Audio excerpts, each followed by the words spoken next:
intro stuff. All right. It says that it's live on my Facebook, and you can share it on your Facebook or Instagram now or later. It doesn't matter. It's just cool. I will. I will for sure. Thank you. Facebook people, this is the late night edition of Comic Spot. Yeah, the old lady can stay up late if she has a nap. So here's the deal. You love to watch these videos where you get to know comedians off stage without a mask on, where they take off any kind of mask and they're themselves. So a lot of times when you see comedians on stage, you're seeing what they want you to see. Here, you're getting to really know who they are. Like, where did they grow up? Did they have brothers and sisters? Do they like to go horseback riding? Or do they like to raise iguanas? Everybody's so unique and everybody has a story. So now for the intro to the show, you guys. So Comic Spot was just so you could get to know the comics. It's just for you. Kick back. You don't have to have pants on. Just don't put in the chat that you're not dressed. That's really weird. Just enjoy us talking. It's like we're sitting at a restaurant getting to know each other. I'll ask a bunch of questions. He might flip a question back at me. Who knows? We don't know. We don't plan. We're comics. What do you expect? So just have fun with this. Now for my sponsors real quick. I have two sponsors. One is an artist in Portland, Oregon, and he takes my photos and makes me look amazeballs. His name is Steve Solomon, Solomon, and you can find him on my Facebook friends list. It's public. And then the other sponsor is the Veterans of Comedy. So that's what this t-shirt's all about. I'm a member of the Veterans of Comedy traveling troupe, which means that you can, anytime you're looking for someone to sling jokes, why not hire a military veteran? They've slung a lot worse. So yeah, go on veteransofcomedy.com and hire me or other funny people who happen to be men. No, just hire anybody. Just, do like pin the tail on the donkey. It doesn't matter who you hire. Hire a vet. There you go. That's it. Now for tonight's episode, which is episode number 914. I've done 914 of these. People say, oh, remember when you were interviewing Tom in Iowa? No, I don't. I don't remember any of them. They all mooshed together. Look, get off my back. I'm old. I have a brain injury. And, you're expecting too much. Anyway, we're going to do this interview now. Are you guys ready? Yeah. Okay, here's our guest. You've already seen him sitting there. I'm going to read you the introduction he sent to me. He's sweet. No. He said he was replying sweet. He says he was born in New York City, raised in San Diego. San Diego, California. He's an Army veteran. Yeah, like me. Father of 5. I'm a mother of 1. She doesn't even talk to me. Up and coming Las Vegas comedian, making a big splash on the Vegas scene, and his name is Joey Garcia. Welcome, Joey. Hello, Linda. How are you? Hi. How you doing? I'm doing awesome. Thank you. How are you doing tonight? Fabulous. Born in New York City. I'm so jealous. Yeah, it was fun. It was wild times as a little kid. Wow. What part of New York City were you born in?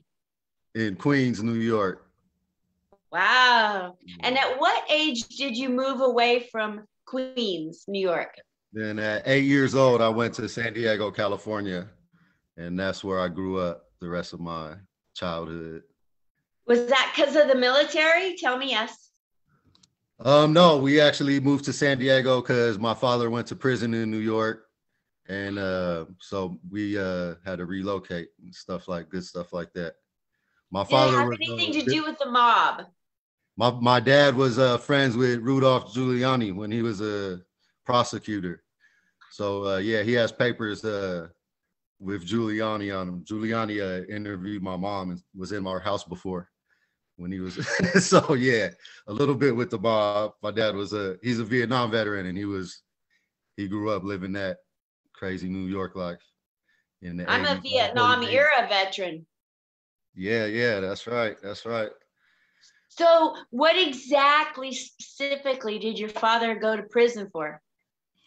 It was conspiracy to distribute narcotics, like part of a drug ring. He was like part of like 30 people that got arrested and put away for a few years.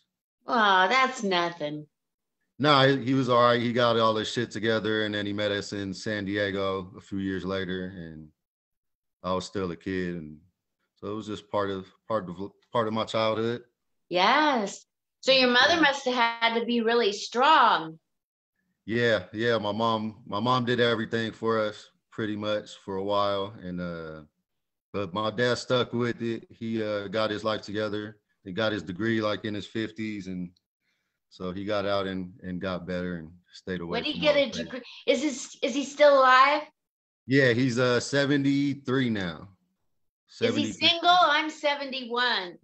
Yep, he would definitely he definitely try to stay the night at your house for sure. I'm not looking for a hookup. I'm looking for a marriage. Okay. Well, I'll let him know. I'll send you the info.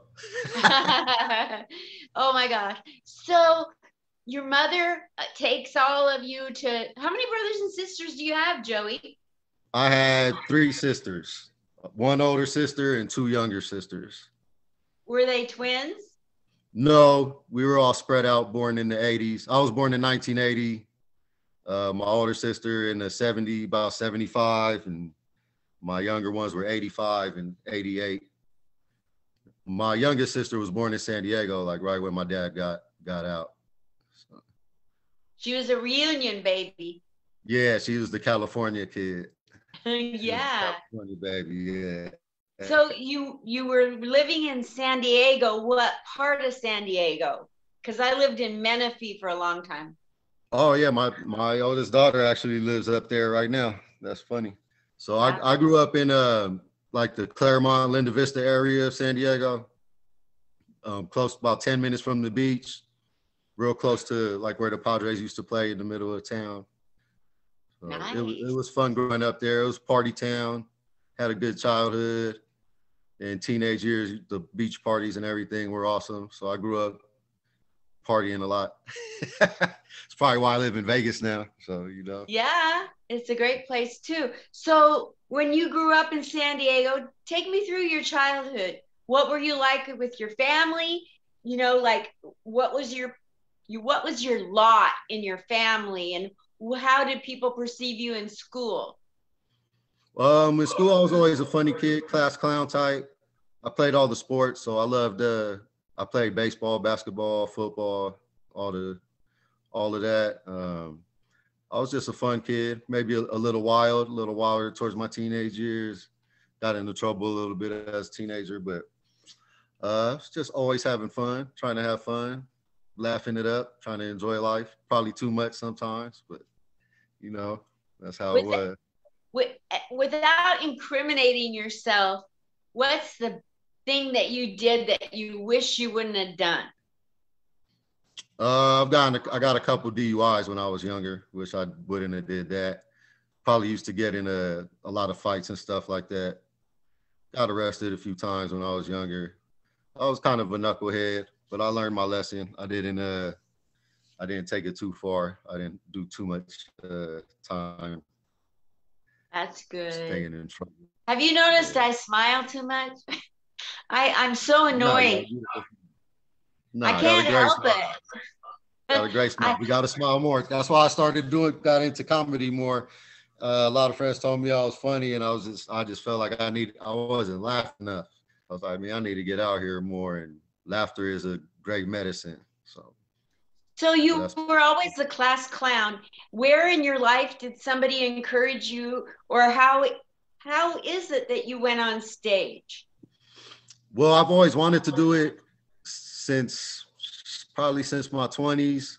Um, I just finally told myself I needed to just get out there and do it. I'm 41 years old now, and I didn't want to be on my deathbed one day and say, "Damn, I wish I would have did that." So I said, "Man, I need to just get out here and start doing it." People have always told me to do it, so I said, "Let's go. It's about time to start doing it." What was your first experience on stage like, Joey? My first experience was at Wise Guys in Las Vegas, the arts district down there. And it was awesome, man. It was just I was really nervous for sure the first time I went. A lot of butterflies and everything. But I just tried to have a good time and said my few jokes. And a lot of the professional and veteran comedians gave me so much love and encouragement and told me I'm good. Just keep rocking, keep doing it. And so that was a lot of the motivation too. I probably would have stopped doing it if it wasn't for all the love I get every time I go out from veterans and professionals. So that's inspiring and motivating and keeps me coming back. So Absolutely. still working on it, but I love it every time I go out there. There's so many good people out there. Like I met you. There's just beautiful, nice, good people out there trying to laugh too, because life is pretty hard sometimes. So yeah, totally. Yeah. Okay. What's your favorite color? My favorite color. Do guys even have favorite colors, or they shy away from that? I'd probably say green when I was a teenager because I smoked a lot of weed. So I like to. Green is good. Green is money. Green is money and medicine. So that's a good one. How about you? What's your favorite color? I'm going to go with lilac. You want to see why? Yeah, let me see. Okay, I'm going to take you into my bedroom. All Show right. This to your father. Yeah, I'm going to make sure he watches it. Definitely going to make sure he watches it. He's probably going to message you immediately. See my bedspread? Oh, yeah, that's nice. Comfy. I can't tell if it's lilac. Can you tell? Yeah, I think so. A little purple shade. Yeah, real pale. Very nice. Very nice. Looks comfortable. Yeah, that's my bed. I love purple. There's my living room.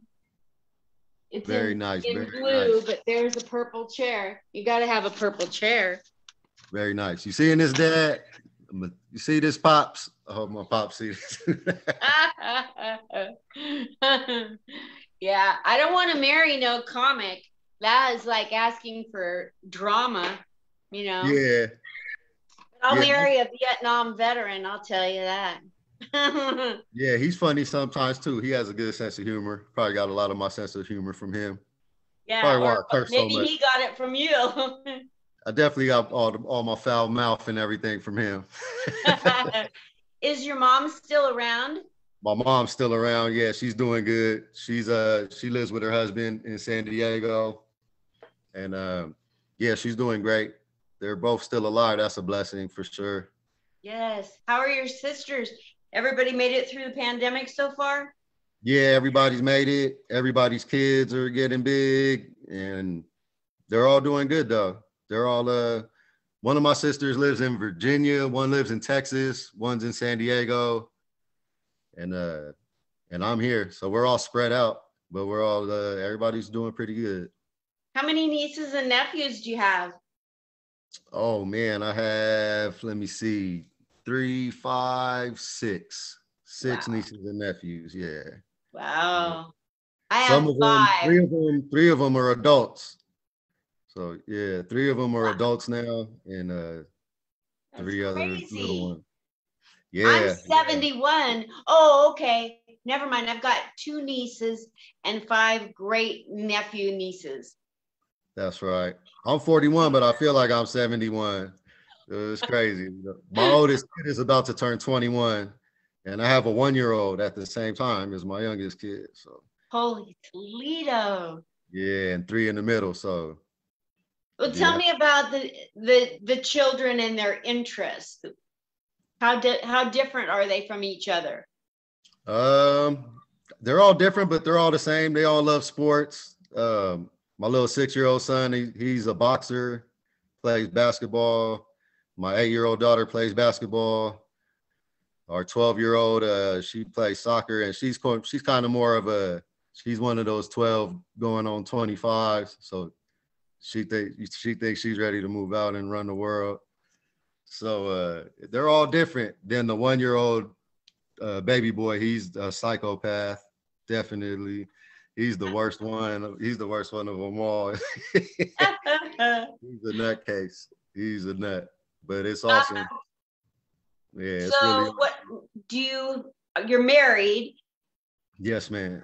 And so what's it like trying to keep a relationship alive while you're trying to do comedy? Oh, well, it's been pretty easy. Me and my wife been together almost 10 years now. So she supports me doing it all. She's come out to a lot of the shows and she really loves it. She loves she was never really been around the comedy clubs. We went to a few when we dated, but not as much as I'm doing it now. So she likes it. Sometimes she's like, because if you do it, sometimes I go out too much or I'm out too late when I don't bring her. So, but she's totally supportive. She's really cool. And she's my biggest fan. Very sometimes. Good. Sometimes. Most of the time. She's pretty awesome. Yeah. What's your favorite topic to talk about when you're not doing comedy? If I were to meet you at a bar and caught you talking to another guy, what would the conversation be about? Probably sports, some boring sports talk. Or let's talk some sports talk. Pretend I'm a guy and bring up a subject, see how far I can go with it. Well, I was just watching Steph Curry a few minutes ago, the Golden State Warriors. They just won another game. So just watching those guys, and I used to play all the sports, so I'm still kind of fascinated by it all. Still like a kid at heart when it comes to the sports. Steph Curry's quite the ball player, ain't he? Yeah, he's pretty crazy. My son loves him. He's pretty amazing. Pretty amazing. What I like about Steph Curry is his relationship with his mother. Oh, that's right. Yeah. Yeah. His wife also is pretty inspiring. He's a good father and husband. It's a lot easier to be a good son, father, and husband when you got 100 billion in the bank. Yeah, right.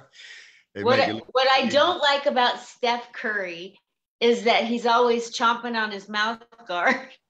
Oh yeah, yeah. My mom said that before. He's like, put it in your mouth. Just keep it in your mouth. Yeah, yeah. That's hilarious. That's awesome. I'm also a big boxing junkie, so a lot of I am too. My dad was a boxing promoter. Awesome. My dad used to box Golden Gloves, and I used to box a little bit too when I was younger in the Army also. So yeah. Wow. I love boxing. I've taken my wife to a bunch of fights and want to go to some more soon. I haven't been in a while. But who's your favorite boxer, living or dead? My favorite boxer, living or dead. I'm Puerto Rican. I'm 100% Puerto Rican. So Miguel Cotto was probably my favorite for a lot of my years growing up. He was a warrior. So he stands out to me. The Mayweathers, I was in a big Mayweather. I like to hate on them. I used to always want them to lose and all that. Mike Tyson, I grew up Mike Tyson, so see Mike Tyson beat up the guy on the plane today, so he's still my hero. He hasn't retired yet, has he? Yeah, he's still my hero. Good job, Mike. Good job, Mike, if you see this. I think we should have a Mike Tyson on every airplane. Yeah, absolutely. Absolutely. Yeah, I grew up in the 80s, so people used to get punched in the face a lot more. It doesn't really happen as much these days. Yeah. That guy had it coming. People, so yeah, Will Smith is slapping people. So hey, it's still happening. Everybody's having meltdowns. Everybody's sensitive. Yeah, we live in a sensitive world these days. Man, so. The Fresh Prince got fresh. Yeah, crazy. What a life! What a crazy life. Yeah, for us comedians, yeah, we gotta be on our toes now. Yeah, and in Vegas, you got to be careful because it's an open carry state. Somebody could bring in Yeah. a gun. Yep. Yeah, Mike Tyson was actually at a comedy show in LA like a month ago where a heckler pulled out a gun on No one of way. the comics. Yeah, and Mike Tyson was there and he like diffused the situation and got the guy to leave and gave him a hug and stuff. But a heckler pulled out a gun right at the comedian. So yeah, and that was like a month ago. So yeah, Wow, it's pretty crazy out there. it But is. People are losing their darn minds over the littlest. yeah, yeah, everybody needs to laugh more. I feel like everybody should be forced to go spend an hour at a comedy club like at least once a week. You know, What was yeah. the funniest thing that you observed your children doing during the pandemic? Oh my goodness, my kids, the funniest thing they do. I mean, the messes they make are just epic. You know, my 6-year-old son, that's probably the funniest thing. Oh my goodness, the puddles of piss this guy leaves all over the house is pretty crazy. Yeah, I have to walk around the block sometimes. Sometimes I think they're trying to kill me on purpose. But they're amazing. I think I wrote they're like the Gremlins. Remember the Gremlins movie in the 80s when they're in Yeah. the movie theater going batshit crazy? That's how my house is almost every day. They're entertaining for sure. What's your favorite joke that My you've favorite heard joke. or that you've done? Either favorite joke in the world can be yours or someone else. I But want to say you I was gotta just say watching a lot of Gilbert Gottfried lately because he passed away. So I was watching a lot of Gilbert Gottfried. A bunch of his jokes were pretty amazing. He said he had one recently where it was something about a farmer bringing a goat to bed and his wife was in bed. It says something about why you bringing that fat pig up here, and then and then he says I was talking to the pig or something. he was, that's what he said. This is the fat pig I have to sleep with every night.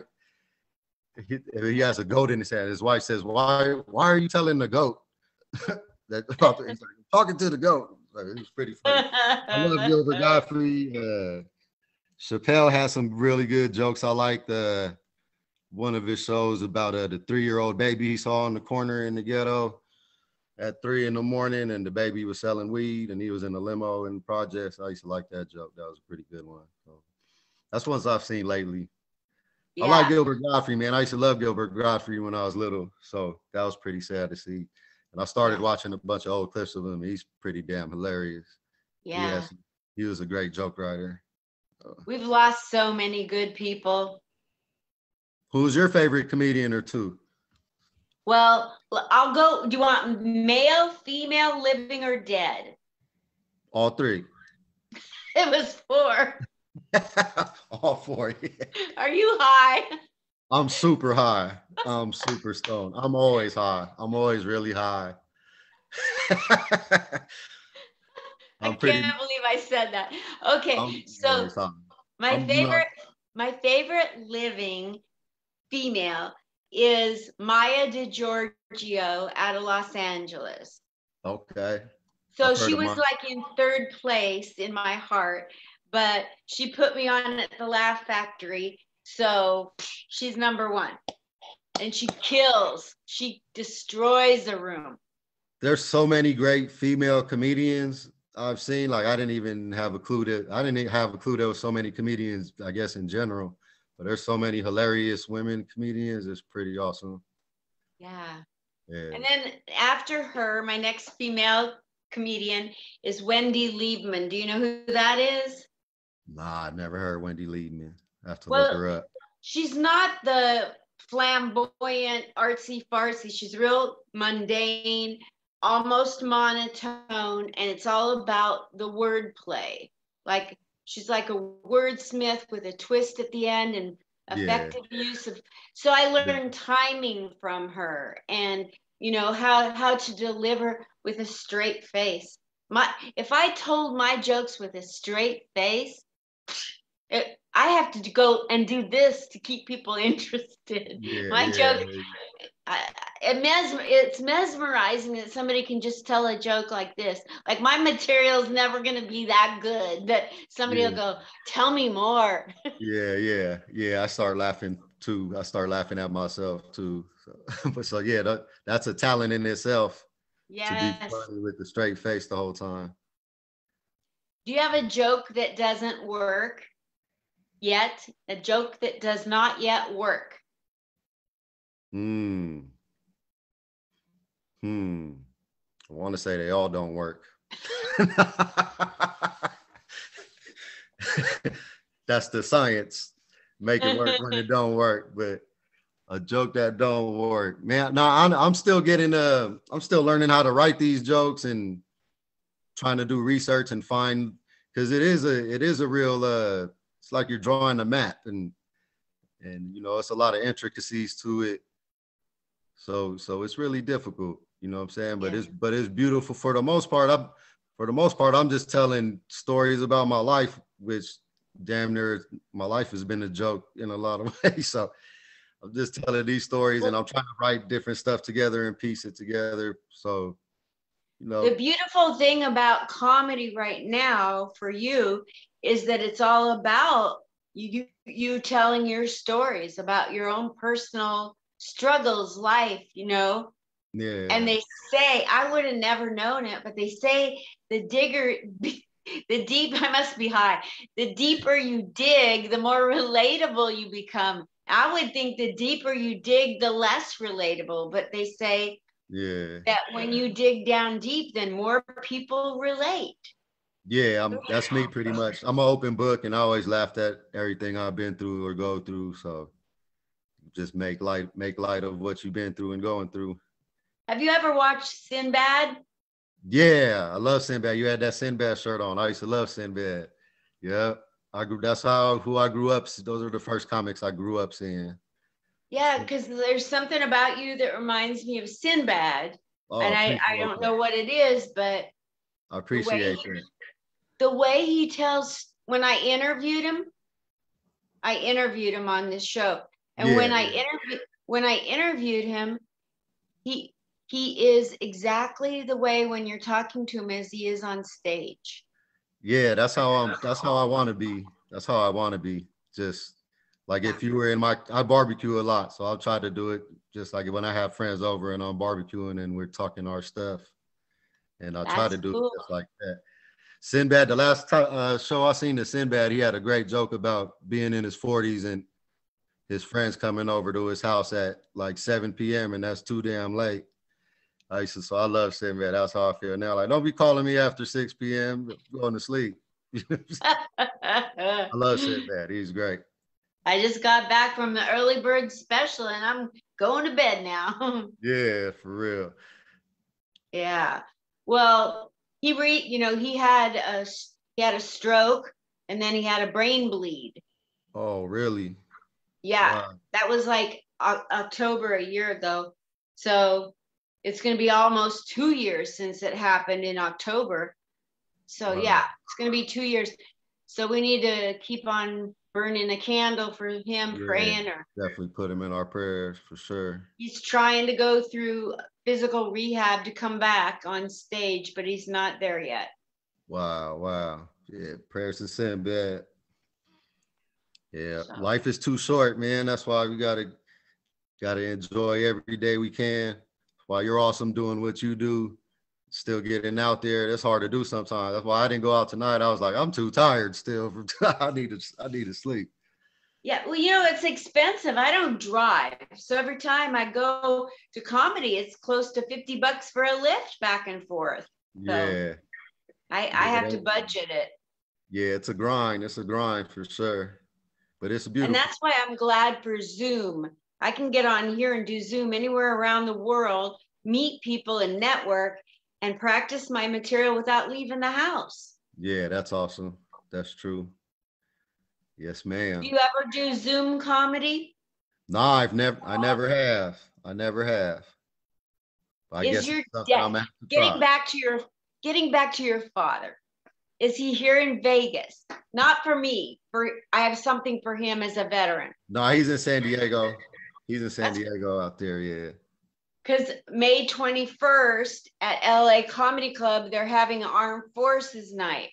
All military veterans doing comedy for the military, armed forces. Oh, that's awesome. Maybe I could get on that possibly. But yeah, I'm gonna hit him up. He might want to come out here for that. That's actually like the week after my birthday, so I might could get him out here for that. I'm gonna let him know. I'm gonna make sure he sees this interview and everything. So that'll be. I'm hosting it. I get to host. Oh, are you? That's amazing. I'm co-producing it, but I'm not booking it. Okay. And I think it's pretty well booked up, but Leah Mendez is the booker. Okay. I'm gonna look into it. If anything, I'll probably be there just to hang out and see if he wants to come. So for sure. And she'll be doing more of them in the future. She's an up and coming, she's very smart booker. Very smart. Awesome. Yeah, the new LA Comedy Club's really nice over there. Yeah, it is. I love it. What's the one thing you have to accomplish in your life?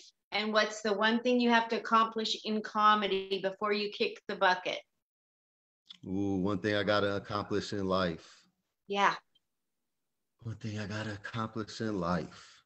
It's exciting because it looks like you hadn't thought of that before I asked. So that's exciting.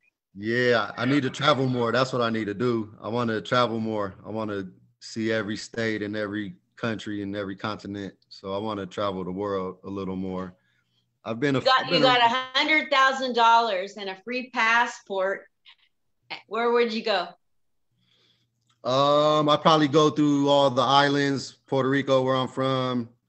Probably go to Africa and do a safari. I always wanted to do a safari, see them pyramids.